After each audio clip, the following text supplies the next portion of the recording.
Most people don't realize this, but your brain is quietly sabotaging you every single day. Not because you're weak, not because you lack ambition, but because you've been trained to chase comfort instead of control. Endless stimulation, instant gratification, zero friction.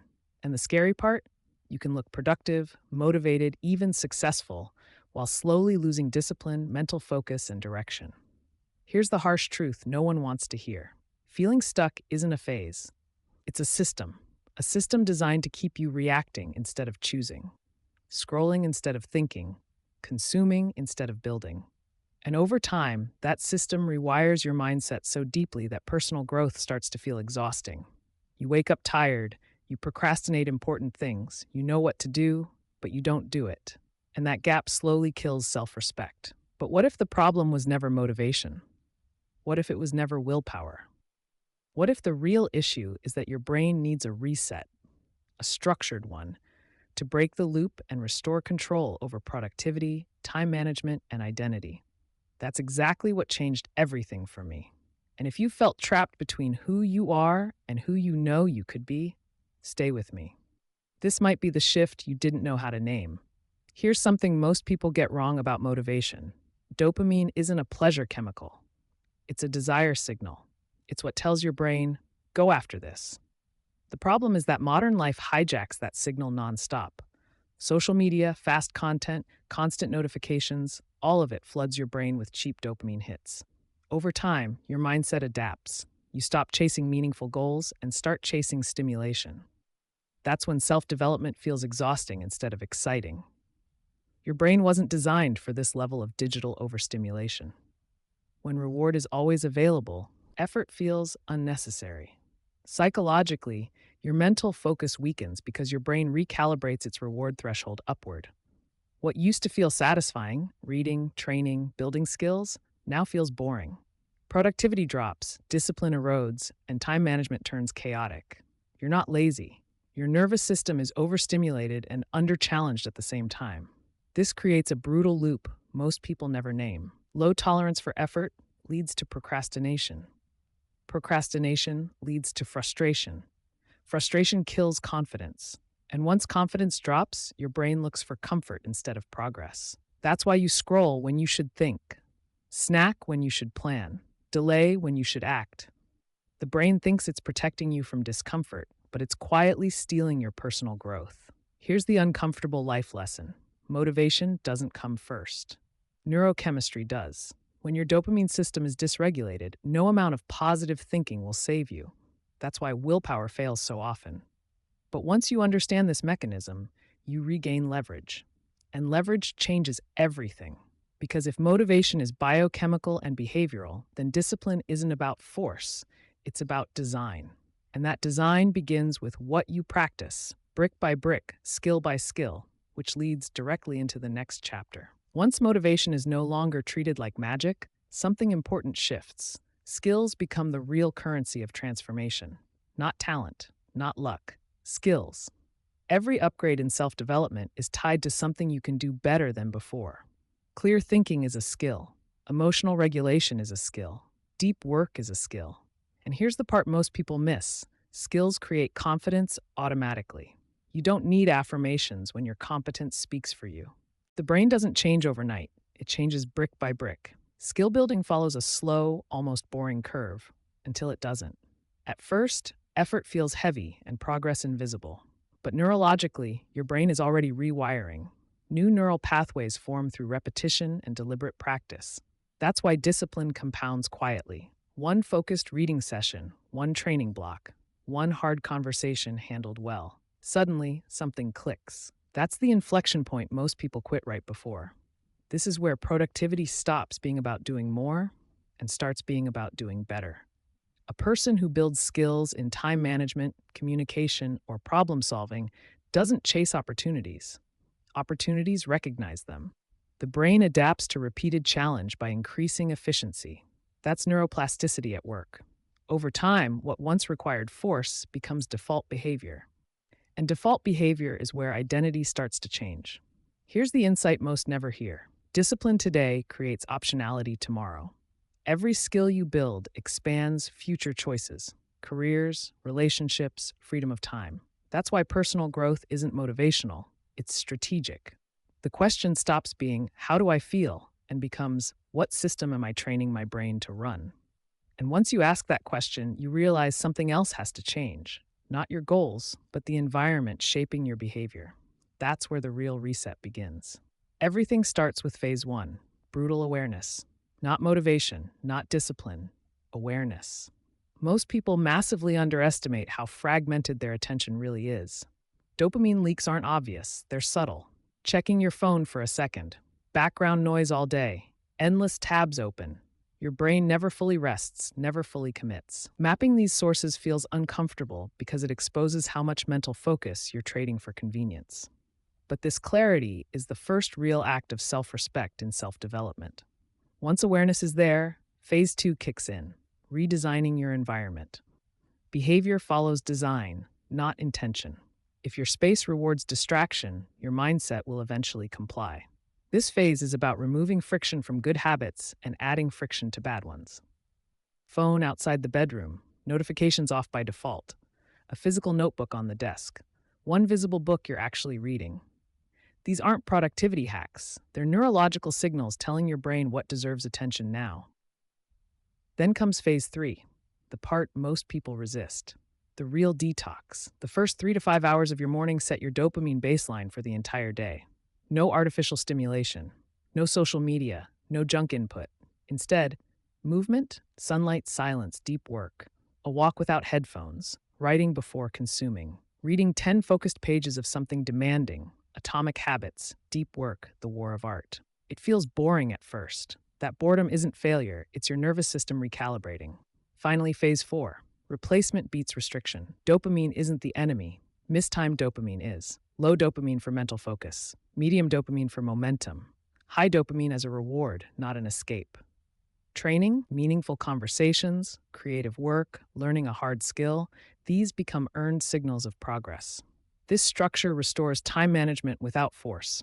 And something subtle happens next. As your brain stabilizes, confidence returns, which opens the door to courage, identity, and the standards you tolerate, the real turning point ahead. Courage isn't loud. It's not about bravado or reckless confidence. Psychologically, courage is action taken before certainty shows up. When you act with intention, even while doubting yourself, your brain updates its internal model. It learns, I can handle this. That's how mindset changes in real time. Confidence isn't something you wait for, it's something you create through movement. One decision made cleanly trains discipline faster than 100 thoughts ever will. This is where self-respect quietly replaces self-deception. Most people don't lack information. They lack standards. They know what to do, but tolerate excuses instead. Every time you break a promise to yourself, your brain records it. Over time, that erodes trust.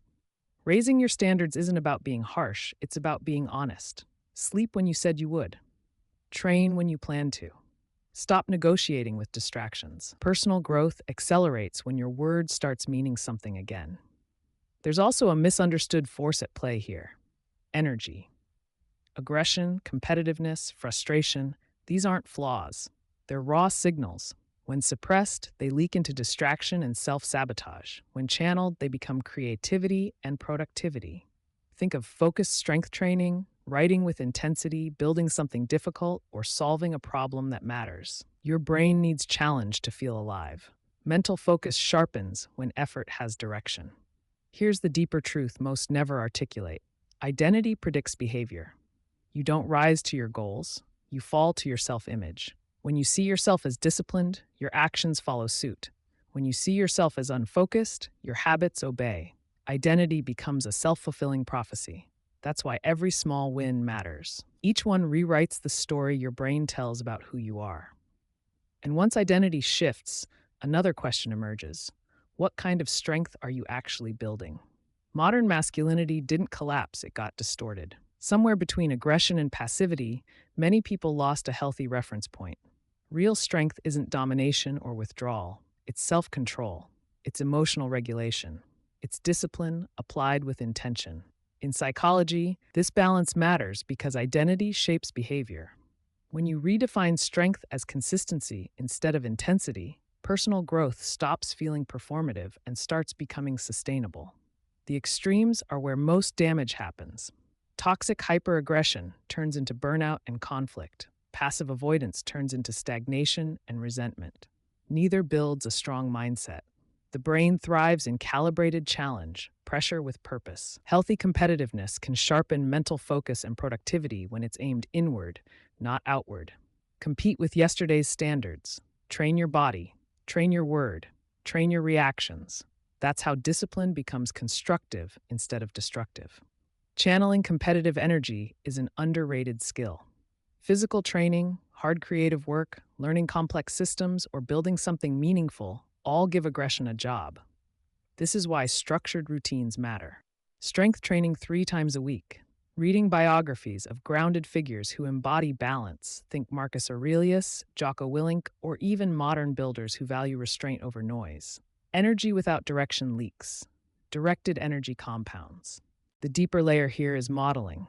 Identity stabilizes when you see examples of what balance looks like. Not perfect heroes, real humans with discipline and humility. When your brain has a reference, it knows where to aim. This recalibration isn't about gender politics, it's about self-respect, about becoming someone you trust. And once that trust is built, the final question emerges naturally. How do you make discipline stop feeling like effort and start feeling like default? Discipline fails when it relies on effort alone. It sticks when it becomes automatic. Psychologically, your brain is always trying to conserve energy, so the real goal isn't to push harder, it's to reprogram defaults. When a behavior is repeated consistently in the same context, the brain offloads it from conscious control. That's when productivity stops draining you. What once felt heavy starts feeling normal.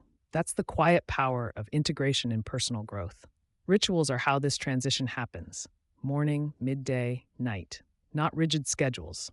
Anchors. A morning ritual that protects mental focus before the world pulls at you.